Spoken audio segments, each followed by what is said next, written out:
Good evening, everyone. Welcome to the September 8th Northwest Local School District Board of Education meeting. We are hosting the meeting tonight at Taylor Elementary. And I'd like to invite everybody to stand and recite the Pledge of Allegiance in honor of our flag and our country. I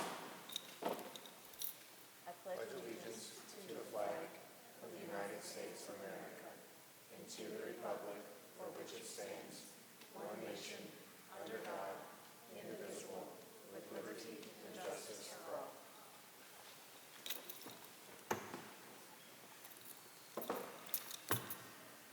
Amy, would you do a roll call? Mrs. Slattery? Here. Mr. Heather? Here. Mr. Detzel? Here. Mr. Gilbert? Mrs. Talby? Here. Okay, and I will now read our mission statement.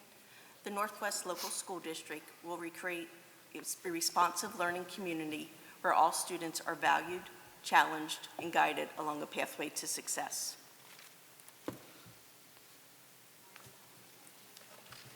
Now, if I can get a motion and a second for approval of the agenda. So moved.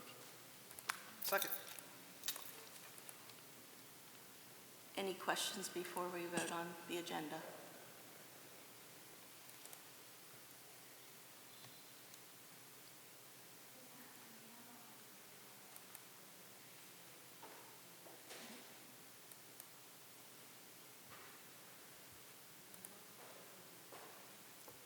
Right, and that passes without opposition. All right, tonight we start with a special presentation.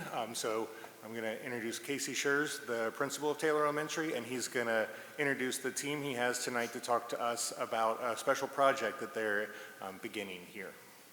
All right, thank you very much for having us this evening, board and Mr. Yater. Very much appreciate you guys having us here. I'm not going to steal the thunder. I'm going to allow Ms. Burke and the students to kind of talk through the special presentation this evening. But again, thank you for having us, and we really appreciate being able to talk to you about this evening. Ms. Burke, you want to come on up? All right. I have to lower it a little. Good evening. My name is Karen Burke, and I'm an intervention specialist here at Taylor Elementary, and I want to introduce the rest of my team that joined me tonight.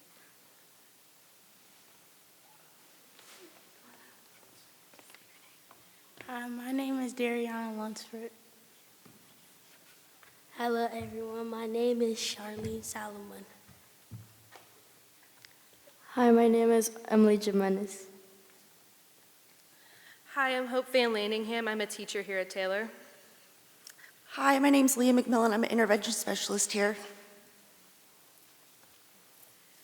We had a few students that were also supposed to join us, but they weren't able to, so some of the teachers are going to read some of their parts this evening. So tonight, these fifth graders and I would like to share with you a project they completed as fourth graders last May in Ms. Van Landingham's classroom. The project was about designing a playground for our students in our cross-categorical classrooms, also known as the CCU classes. We will explain how this project was created, the process we used to design the playground, and share some of the projects. So, oh, sorry, I was not clicking ahead. Sorry. Okay, who's got Annalise? Ms. V. Ms. V is filling in for Annalise. I'm reading as if I'm Annalise. Every day last year when we came in from recess, we walked by the playground that a special group of students used. The playground doesn't have nice equipment like our playground does, and it gets muddy when it rains. So we thought it would be a great idea to design a playground that would be fun for them to use. We started by looking at our playground and their playground to get an idea of what they would need to make their playground more fun.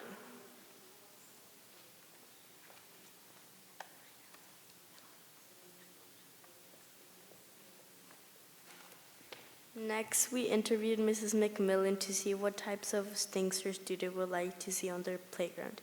Then a man from the playground company came and talked to us about things that are important for kids with special needs.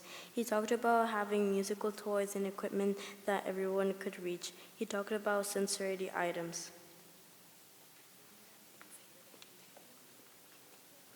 My name is Xavier Dawson. Then we worked in small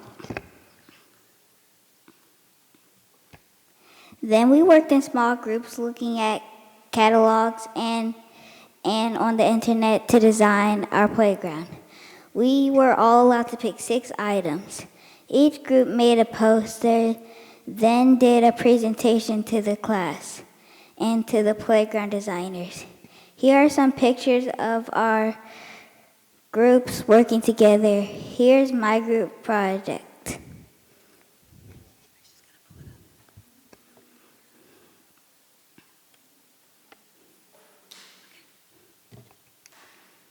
Golden Tigers members. Our goal is to help special needs kids so that they have a better equipment to play with. Why we need this? So special needs kids can get out their energy more than they usually do in that box up fence. We need this because special needs kids playground is 40 feet long and 40 feet wide and 1,600 square feet altogether. We need this. Here are some pictures of their playground right now. What we need: seesaw because they need something to rock back and forth in, climb set and cave because they can have a place to chill, maze because they can have something to walk through that is sensory for them, slide so that they have something fun to slide down on, machine toys so that they can learn mechanical stuff. Our main goal is to help kids in need. Thank you. Since they're inside a box fence, we need to think outside the box. Thank you, Xavier.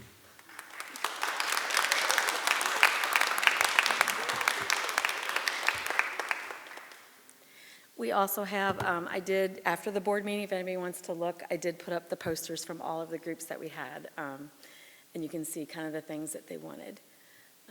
And then they all gave presentations and there's some pictures of them doing their presentations and some of the posters there. We included some of them. So after listening to the students' presentations last spring, Playground Equipment Services designed a playground for us. I can see in their design that they included many of the items that our students had chosen. The estimated cost is $109,000. I did not include a copy of the full playground design, but just here are a couple of the things that they wanted. When I started on this project, or we started on this project, I told the students that it was going to be a long process because the next part was going to be the hardest part, funding. And I'm not here to ask for money. The reason we were asked here tonight is because we have a culture here at Taylor that we want everyone to feel loved and important. And these fourth graders, well, current fifth graders, and their classmates fully embraced this project because they knew it was important for someone else. They weren't designing with themselves in mind. They were designing for other kids. They really understood the big picture, and I'm really proud of everything that they did. So next steps for us here at Taylor is I've been working with Jenny Bluss to find out what the next steps are for doing this enormous project and fundraising a large amount of money. And so our next step is we've got a team of teachers. We are going to do a fundraiser, and we know that it may take a year, 2 years, 3 years, however long it takes. We really want to have a place that meets the needs of everybody here. And so we're really determined to make this dream a reality. And I want to thank all the students for coming. I know it was hard for them to talk in front of a big group. And so thank you to everyone, to the teachers for coming tonight. So, thank you.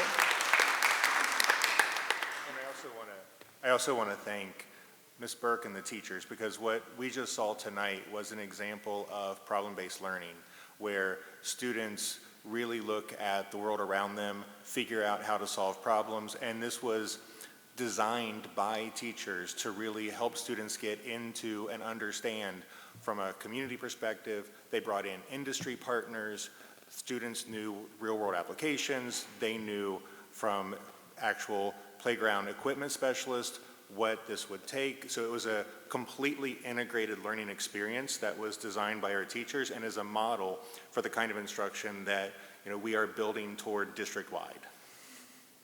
Is there any grant money out there that you guys have looked at to try to go get for this? I spent the summer looking through a lot of grants, and most of the grants are not for playgrounds, and they're not of that scale. Most of the grants I found are like literacy grants or financial literacy.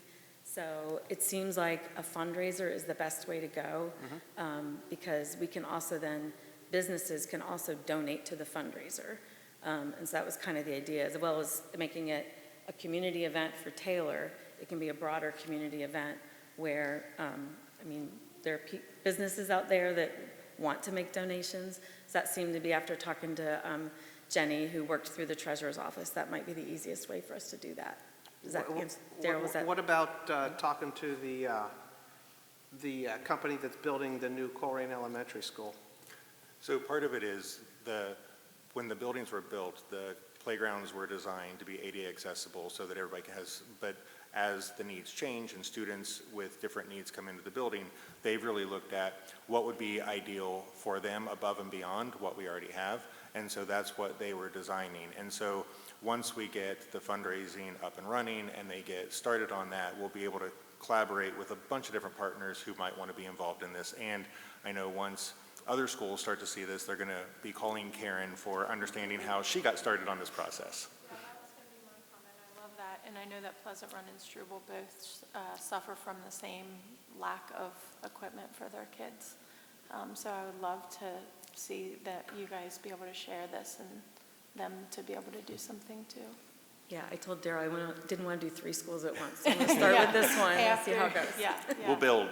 Yeah, and I love that the kids are involved in their ideas because it's their classmates and friends that are benefiting from this. So awesome job, guys. That's a great job. And the caring and passion they show for their fellow students is remarkable, something that will, carry with them for a long time. Thank you so much. Oh. I got a question. Do they give you a timeline for if you pick something or you've got it, what you want, how long it takes to get that and how long it takes to have it installed? That's a good question I don't know the answer to. Chris can probably answer that one. I wish I could. It seems like it takes forever to get anything anymore. So I would think that you're probably looking at a minimum of 8 weeks to get a piece of equipment. It's similar to some of the playground equipment that we have at the preschool that we were just able to Very get. similar to preschool. A couple of months to get it after you order it. And then the companies that you buy from, do they install it or do we install it? They install it. They install it. Yeah. It's the same company that did our current preschool playground. That's why I worked with them, because they're familiar with our process. So you just got one price on this from that particular company? I did. And again, When we get closer to having the funds and we're going to actually purchase it, then we'll go through our bid process and get the Oh, yeah, I'm quotes. sorry, I know there's a process. Sorry, Yeah, Daryl. so, but we will get there. Yeah, they were very proactive with us and being a part of helping the students in the design process and coming in, listening to all of their presentations. But yeah, I mean, once we start to get the process moving, we'll be going through the channels. And the only reason I ask that is because 30 years ago, I was in the committee for Pleasant Run Elementary, the old one. We did the same thing, and I was in charge of getting the bids on that and stuff, and I think I got bids from like 15 different companies and based on what we needed, but that was 30 years ago, so I know there's a lot of competition out there, so that would be my suggestion, to make sure we get plenty of bids on that kind of stuff. When we did the bleachers over at Mumford Heights Elementary, I guess it's been 2 years now, I found that most all of the prices were very similar between Company A, Company B, Company C, Company D. So it's not like you're going to find somebody who's $88,000 versus $109,000. They tend to watch what each other charges and want to be maybe a little bit less. But that was my experience with checking out probably 10 different companies. If a local business donated equipment, could that be, could they have their name on something just donated by? We would be able to have different plaques around things that that were donated, a portion of it, but so we have things like that we could do if a company was interested. It wouldn't be necessarily naming, but it would be donated by plaques, but yes. Well, I hope you guys are at the ribbon cutting ceremony then, once your playground opens. That's awesome. No matter where they are, I'll invite them back. Yes, that's right. Yeah. All right, thank you. Thanks. Thank you.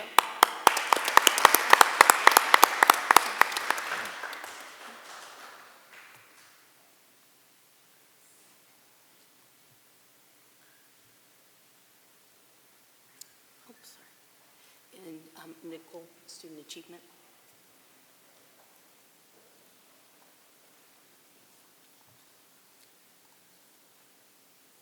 All right. As a district, we would like to recognize the exceptional progress of our students on their state assessments. Each state assessment is scored as either limited, basic, proficiency, accomplished, or advanced. Each fall, each student is assigned a projected proficiency level based upon their prior state testing history. We are pleased to share that we have 635 students who scored at least one performance level above their state projection on one or more of their state assessments. Together, these 635 students from across our schools accounted for a total of 2,665 test results that exceeded state performance levels projections. So that's a wonderful stat to be able to share. At White Oak Middle School, excuse me, our 7th grade students in Mr. Pott and Mr. Portcamp's science classes have started the year learning about scientific method by building solar ovens to make s'mores. Students left their solar ovens in the sun to make their treats, then collected data to determine the effectiveness and draw conclusions to make the best solar oven s'mores possible.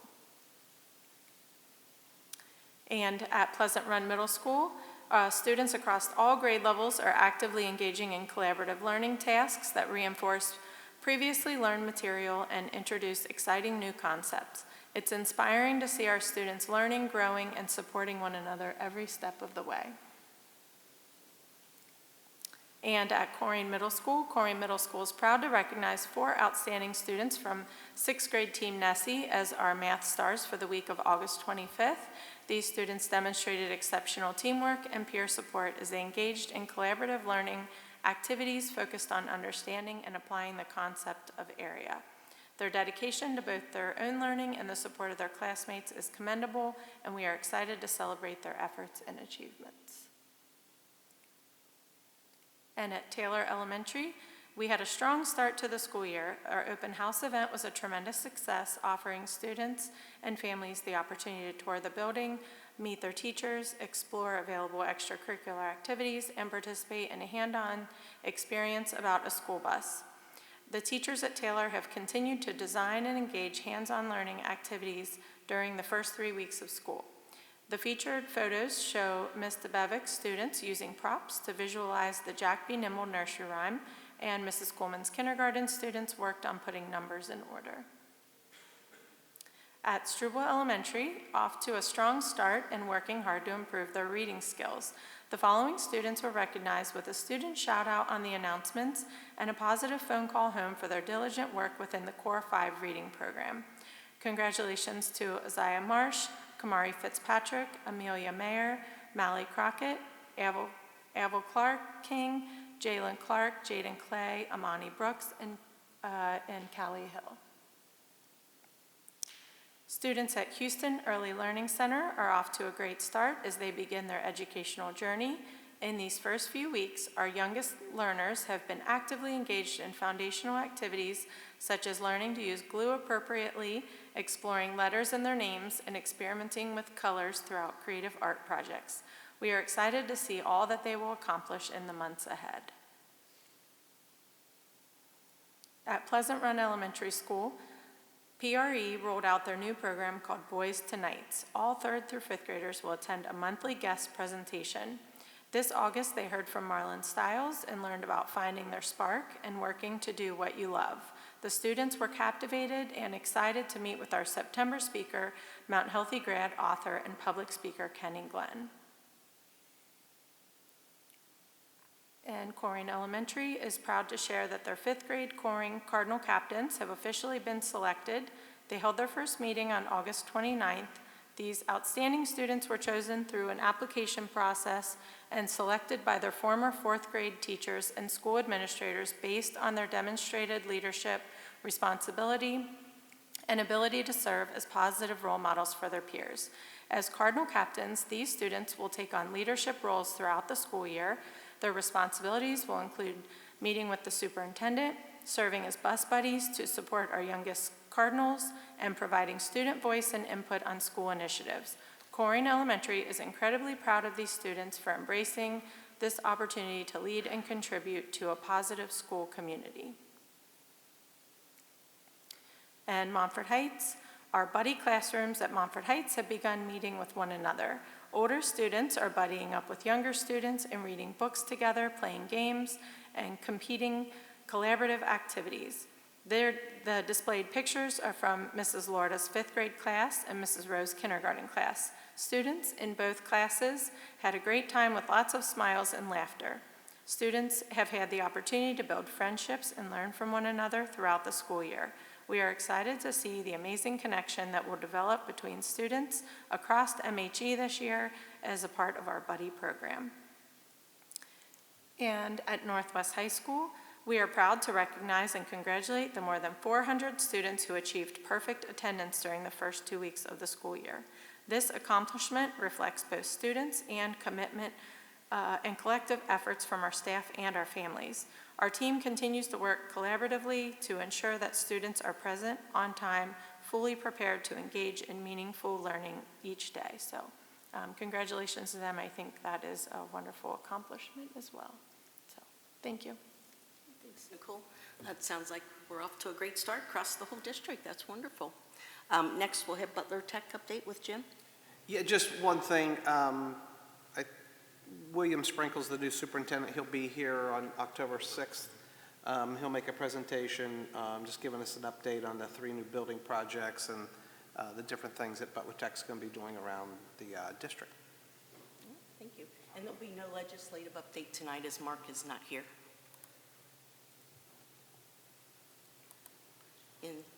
Dara, are there any reports from any employee organizations? Not tonight. Okay.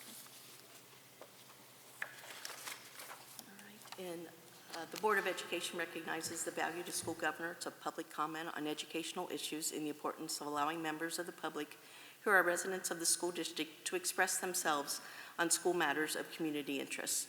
The board offers public participation to members of the public in accordance with the procedures below. The board applies these procedures to all speakers and does not discriminate based on the identity of the speaker, content of the speech, or viewpoint of the speaker. The board is also committed to conducting its meetings in a productive and efficient manner that assures that the regular agenda of the board is completed in a reasonable period of time, honors the voluntary nature of the board's time, and uses that time efficiently and allows for a fair and adequate opportunity for input to be considered. Consequently, public participation at board meetings will be governed by the following principles. In order to permit the fair and orderly expression of such comment, the board shall provide a period for public participation at every regular meeting of the board and at those public meetings of the board during which action may be taken, and publish rules to govern such participation in board meetings. The presiding officer of each board meeting at which public participation is permitted shall administer the rules of the board for its conduct. The presiding officer shall be guided by the following rules. Public participation shall be permitted as indicated on the order of business. Anyone having a legitimate interest in the actions of the board, district employees, students, residents, locally elected officials, or local businesses may participate during the designated public participation portion of the meeting. Attendees must register their intention to participate in the public participation portion of the meeting upon their arrival at the meeting. Individuals may not register others to speak during public participation. Additionally, individuals may not yield their time to another person. Participants must first be recognized by the presiding officer and will be requested to preface their comments by an announcement of their name, address, and group affiliation if and when appropriate. Each statement made by a participant shall be limited to 3 minutes duration unless extended by the presiding officer. During the portion of the meeting designated for public participation, no participant may speak more than once. All statements shall be directed to the presiding officer. No person may address or question board members individually. Audio and visual recordings are permitted. No obstructions are created between the board and the audience. No interviews are conducted in the meeting room while the board is in session. No commentary, adjustment of equipment, or positioning of operators is made that would distract either the board or members of the audience while the board is in session and not disrupt the meeting. The presiding officer may interrupt, warn, or terminate a participant's session when they make comments that are repetitive, obscene, or comments that constitute a true threat or more specified statements that meant to frighten or intimidate one or more persons.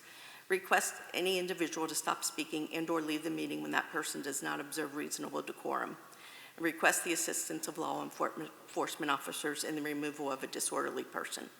And call for a recess or adjournment to another time when the lack of public decorum so interferes with the orderly conduct of the meeting. And tonight we do have one participant, if you would like to step forward.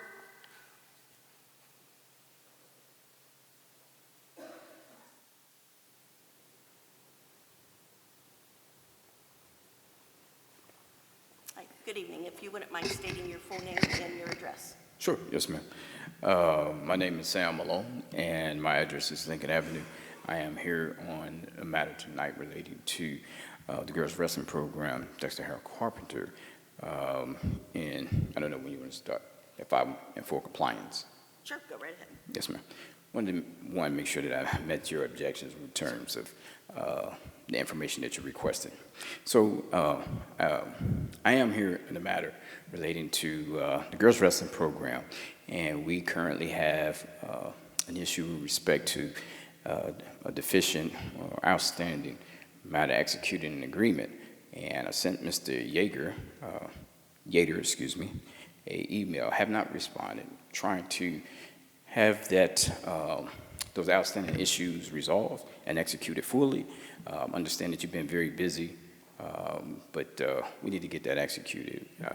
Do believe that we're not in compliance, and so that is the nature of my presence today, is to respectfully request that you guys, the Northwest School District, become in full compliance. We are outside of that window, about 30 days and counting, and for the spirit of collaboration, I'll leave it there. Mr. Yeager, if you would please get back with me so we could have that fully executed. I appreciate it. Again, the name is Sam Malone. Address is Lincoln Avenue. The matter that I'm here tonight was relating to the girls' wrestling program. I do want to say that I think you guys have excellent facility. I was very impressed with the presentation before my meeting, my request, and I hope you guys are able to actually execute the necessary funds for those students. That is a great cause. And when you guys get your fundraising up and running, I hope that you would reach out to me because I would like to make a donation as well. Thank you so much. Appreciate it. Thank you so much. Thank you for expressing your concerns. And there are no other community comments tonight.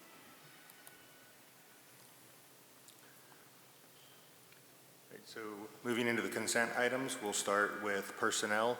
We have 6 resignations, 10 initial appointments, 3 change in status, and various supplemental items and leaves of absence. And then I'll let business continue.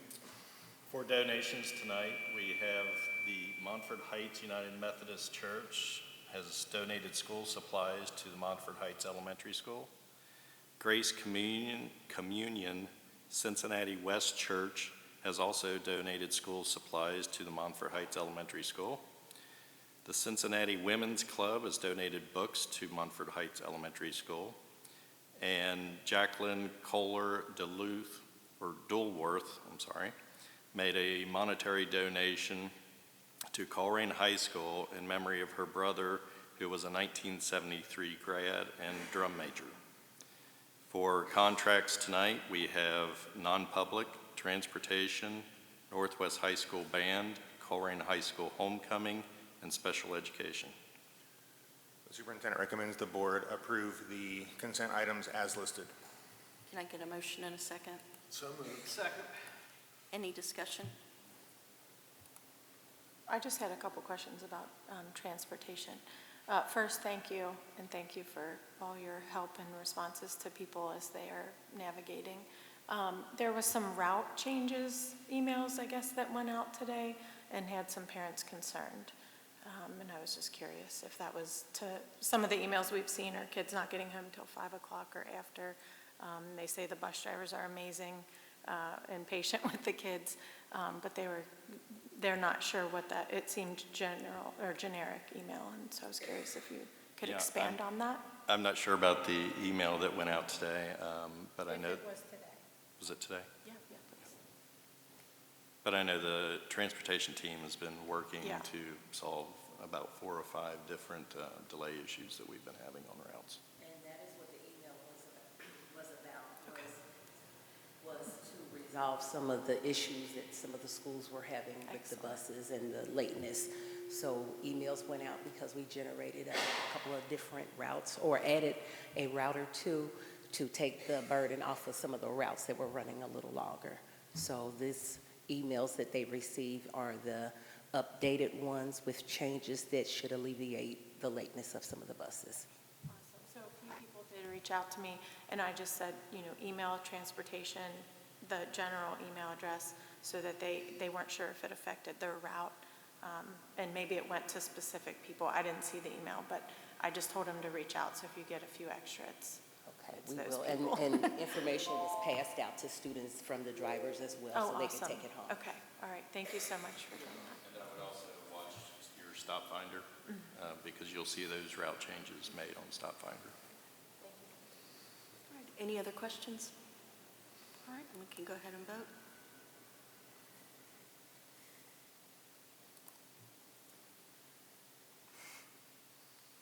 All right, and that passes without opposition.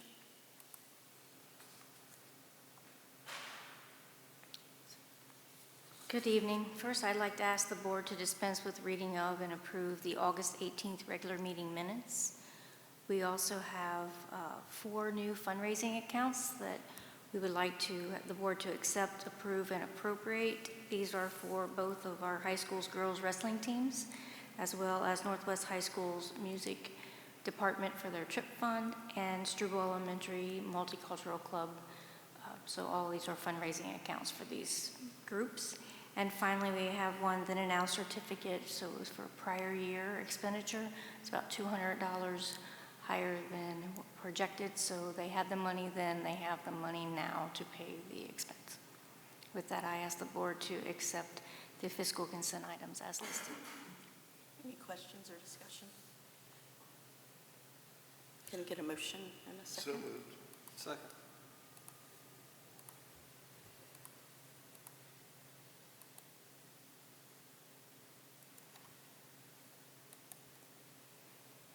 Okay, and that also passes without opposition. Thank you.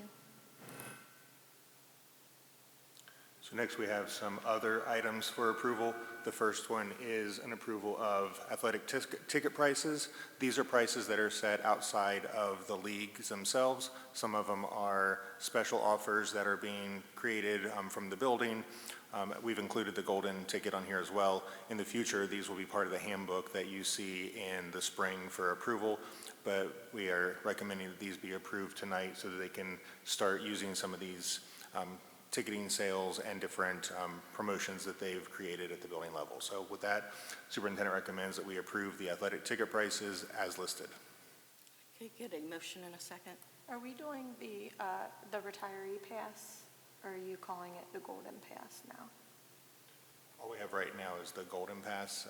We are looking at the retiree when we have to get a process in place for that. Well, last year we had it. Are you? For the retirees as well. Mhm. Where they could come and just get a Yeah. pass. They should have lifetime. If they want to Yeah. come support their kids, they should be able to. Yeah. So they can still do that because it wasn't on here.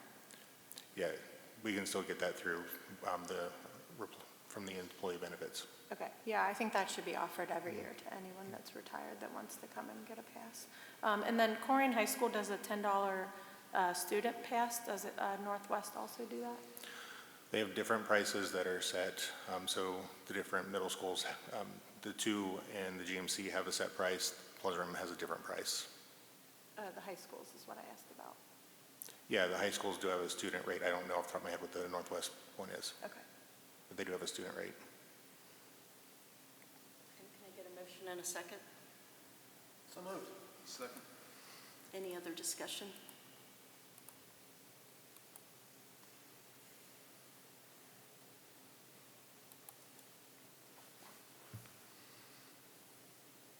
And that also passes without opposition. All right, next we have the resolution to accept bus stops. This is part of our annual transportation routine. So this is the resolution listing all the bus stops that will be used throughout the school year. The superintendent recommends that the board approve the bus stops as listed. Can I have a motion and a second? So moved. Does this include any changes that we've made? Or is that more route, not stops?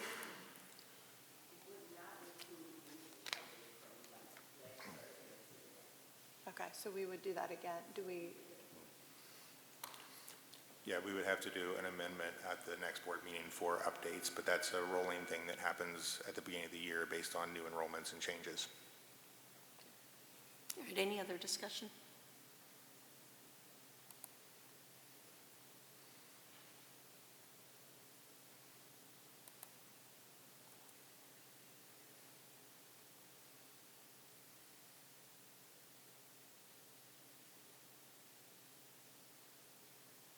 All right, and that also passes without opposition. Next, there's a two-parter. This is a resolution authorizing the superintendent to make the determination of impracticability. So every year we have students that are impractical to transport based on state law. So this allows us to actually have the authority to make the impracticability standard, and then the next resolution will be to actually declare students impractical to transport. So for this one, the superintendent recommends the board approve the resolution authorizing the superintendent to make the determination of impracticality to transport. Okay, can I have a motion and a second? So moved. So moved. Any discussion?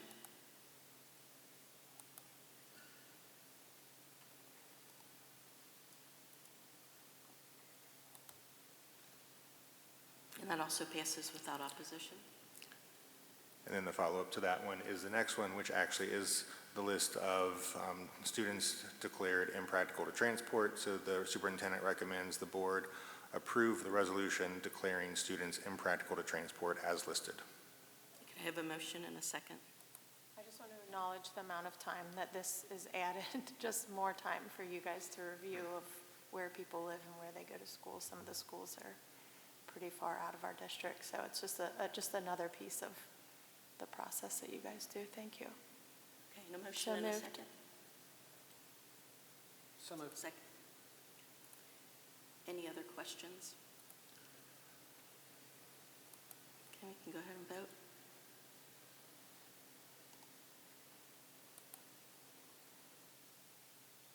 And that also passes without opposition.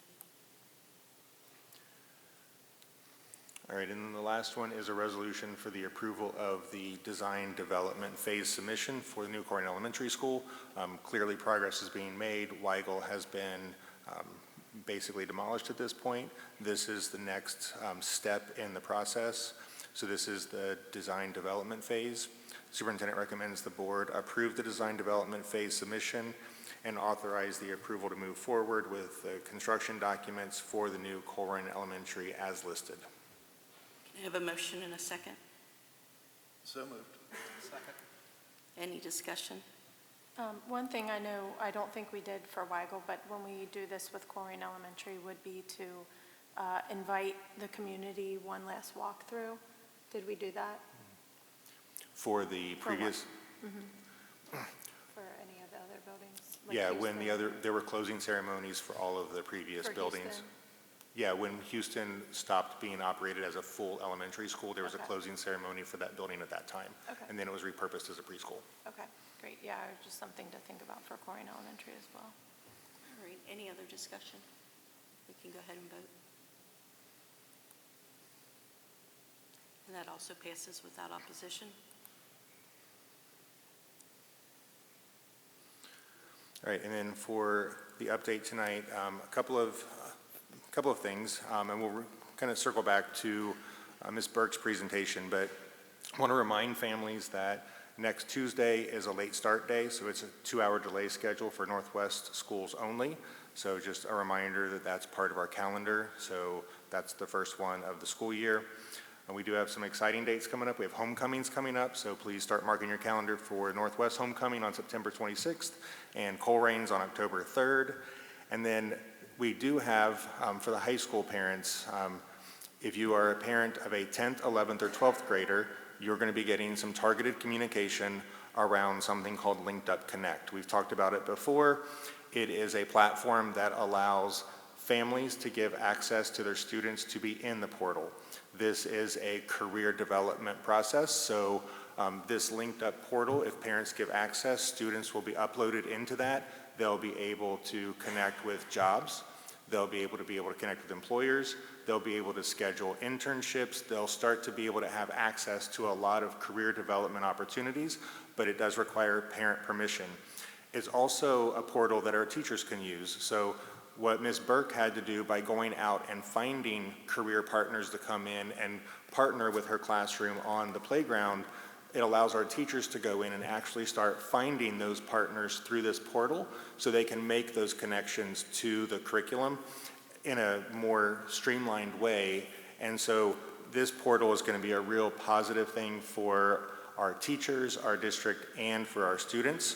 It is part of the Business Advisory Council that we're a part of for Southwest Ohio, so it includes Hamilton County, Claremont County. It's a really large consortium, so as it continues to build, more and more employers will be in there with more and more opportunities for students. So we really want to encourage our 10th, 11th, and 12th grade families to sign off on that permission so that their student can start accessing that.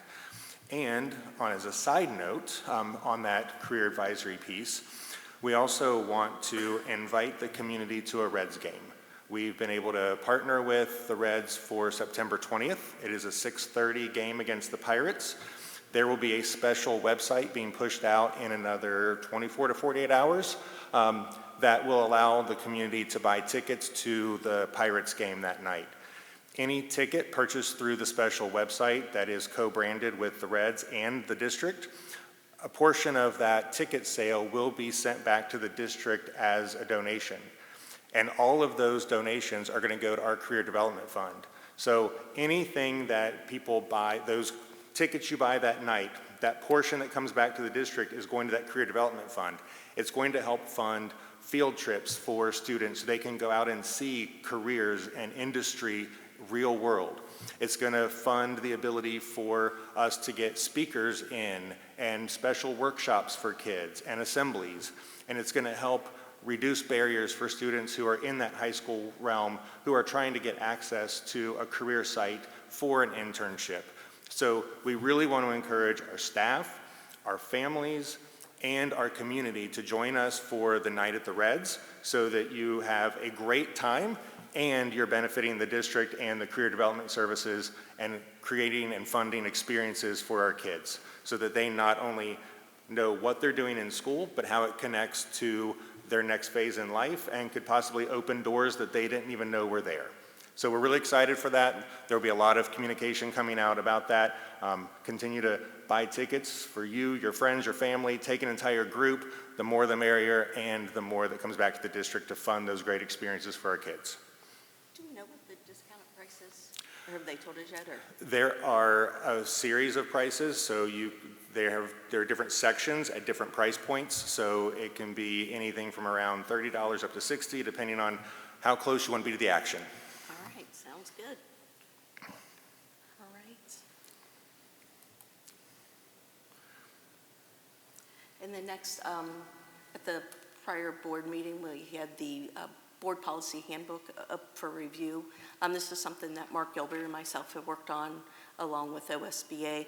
Took a little bit longer than anticipated. We had a retirement in the process and we had a couple computer snafus on my part.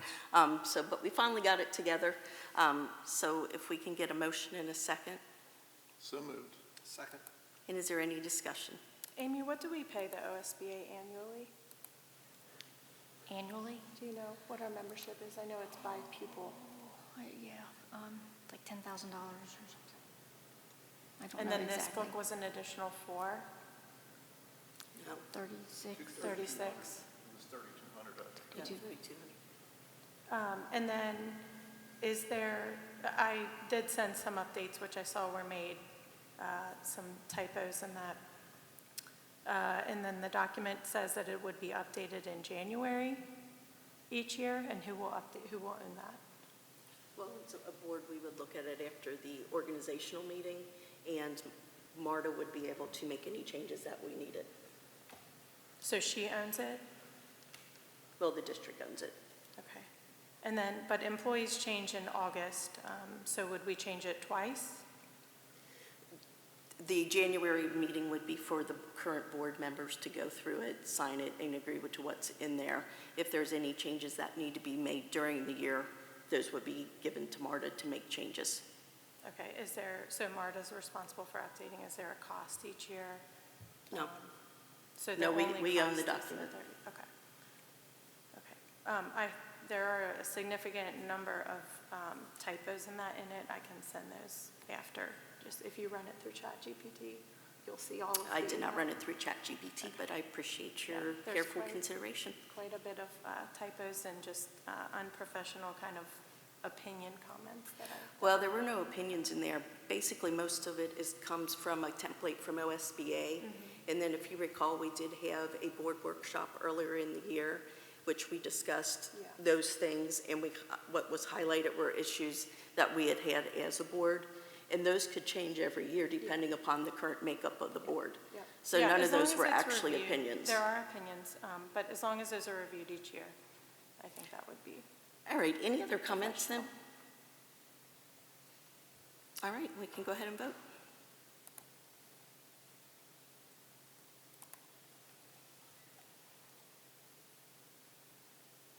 All right, and that passes 3-1.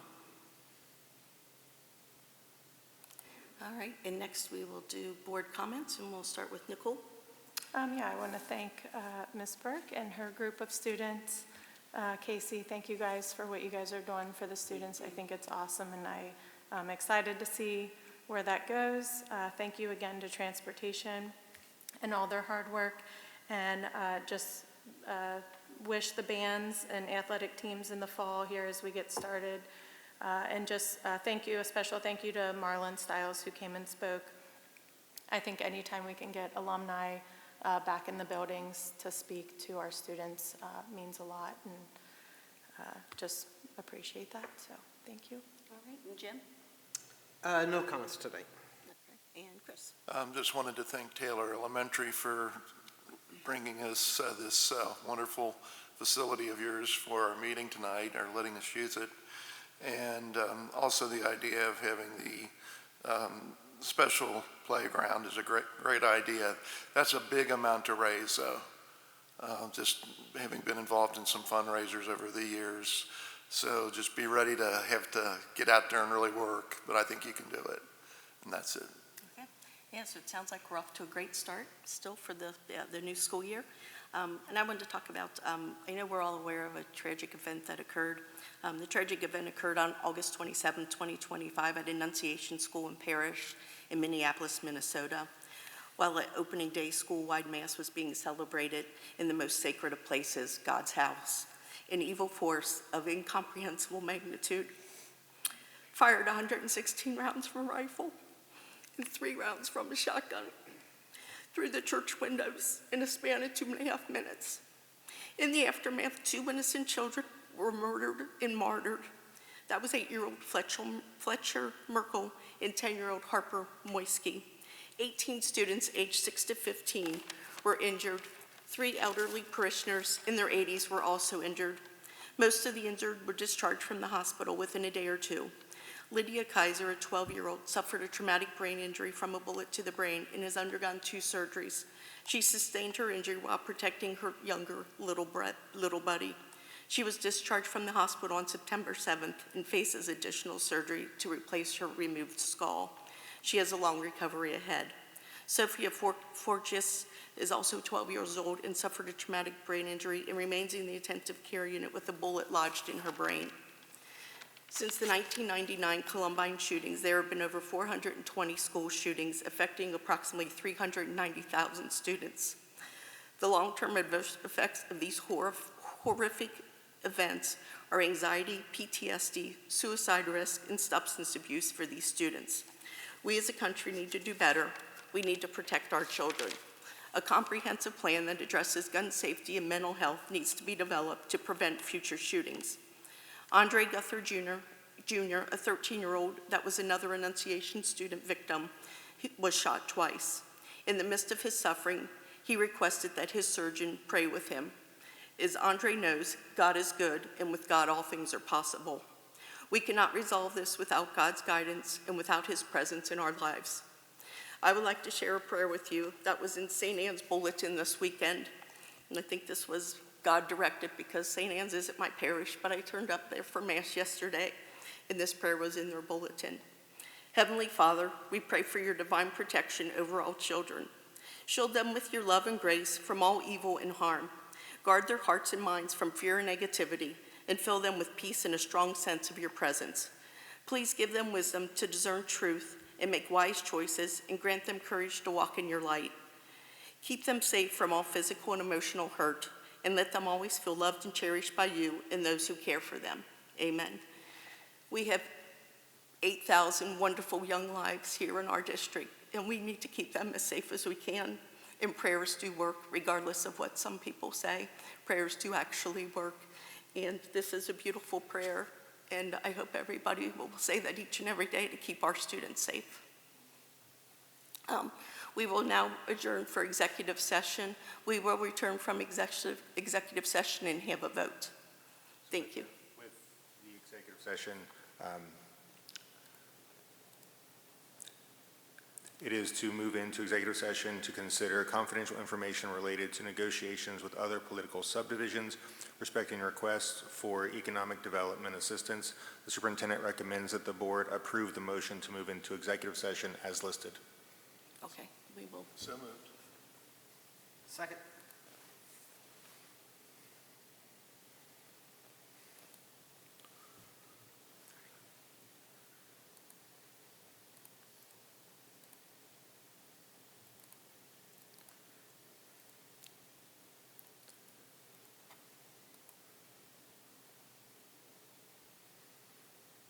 All right, and that passes with opposition, and with that, we will adjourn for executive session and return. Financing exemptions with Colerain Township for Bennett Ford and Rumpke as listed. All right, we have a motion and a second. So moved. Second.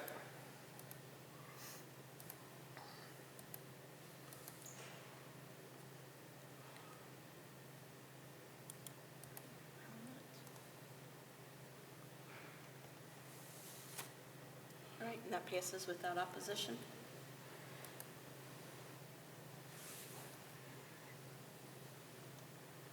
And then if we can get a motion and a second for adjournment.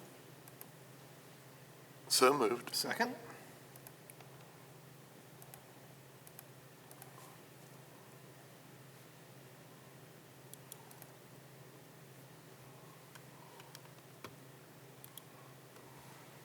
And that also passes without opposition. And the meeting is adjourned.